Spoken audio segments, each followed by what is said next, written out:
US Envoy Kellogg backs away from reports of Tomahawks for Ukraine. Sweden makes statement on Gripen fighter jet deliveries to Ukraine, and how Vance predicts US government shutdown after Trump's failed meeting with Democrats. That is news next. The US government is facing a shutdown after an unsuccessful meeting between US President Donald Trump and Democratic representatives, at which no agreement was reached on budget spending, according to US Vice President J.D. Vance. Quote, "I think we're headed to a shutdown," Vance said, blaming Democrats who, according to him, do not want to take the right steps. Democrats in turn blame Republicans for the possible suspension of government operations. Why US facing shutdown? The subject of the conflict between the parties, which cannot agree on a budget, is health care. About 24 million Americans who use the Affordable Care Act program may face increased costs if Congress does not extend temporary tax breaks that expire at the end of the year. House Democratic leader Hakeem Jeffries stressed that Congress must make these tax breaks permanent now, as insurance companies finalize higher rates and the new enrollment period begins on November 1st. We believe that simply accepting the Republican plan to continue to assault and guard health care is unacceptable, Jeffries said at the press conference on Monday. Republicans, meanwhile, say they are willing to discuss the issue, but not as part of temporary funding. They had some ideas that I actually thought were reasonable, and they had some ideas that the president thought was reasonable. What's not reasonable is to hold those ideas as leverage and to shut down the government. Why Democrats fighting for health care benefits? Democrats are seeking to mobilize their electorate ahead of the 2026 midterm elections, when control of Congress will be decided, and generally support the course of preserving healthcare benefits. At the same time, some Democratic advisors are privately expressing concern that the shutdown could provoke a negative public reaction if the party fails to explain its position effectively and appears to be simply opposing everything Trump proposes. If the parties fail to reach an agreement, the government shutdown will begin on October 1st. Donald Trump held a meeting with the four top leaders of Congress. The topic of the talks was the approaching deadline and the risk of a government shutdown. US Special Envoy Kellogg says that his previous comments about the possible transfer of Tomahawk missiles to Ukraine do not reflect internal decisions in Washington. He stresses that the use of these missiles could significantly change the course of the war, The Guardian reports. Speaking at the Warsaw Security Forum, Kellogg stresses that he was only referring to public statements about providing Ukraine with Tomahawk missiles and had no inside information about the process or the final decision.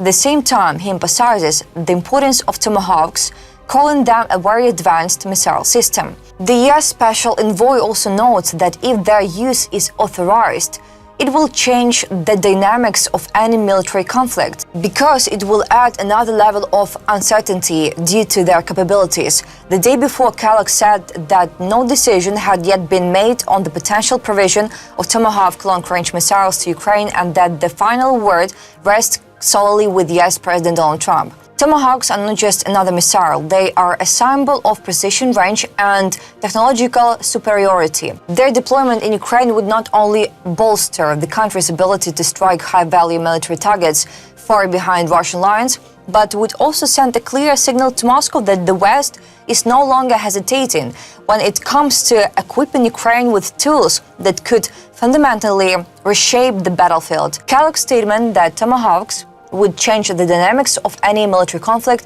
is not an overstatement. The mere presence of such weapons introduces strategic uncertainty for the aggressor. It forces a recalculation, shifts the cost-benefit analysis, and undermines the confidence of Russian military planners who have so far relied on the assumption of limited Ukrainian strike capabilities at depth. In sum, while no formal decision has been made, the conversation around Tomahawks is not just about missiles. It's about deterrence, credibility, and the West's willingness to match rhetoric with action. Whether or not Ukraine receives these systems, the fact that such discussions are taking place publicly reflects a shifting or return window, one in which the definition of acceptable support to Ukraine is slowly but meaningfully expanding. Already 6 NATO countries have funded 4 packages of defense support for Ukraine, totaling over $2 billion within the framework of the Pearl prioritized Ukraine requirements list initiative. According to President Volodymyr Zelensky, he recalled that NATO and the United States jointly created this program, and it began operating in August 2025. The first package, worth $578 million, was funded by the Netherlands. The second, worth $495 million, was provided by Denmark, Norway, and Sweden. The third package of $500 million was funded by Germany. Another package of $500 million was announced by Canada. Deliveries of the first 2 packages began in mid-September. The United States has already finalized with Canada and Germany the contents of the third and fourth packages. The program is working. It is helping very actively. This is the program that allows us to purchase American weapons with funds from partners in the alliance. And these are such things as Patriot missiles and HIMARS missiles.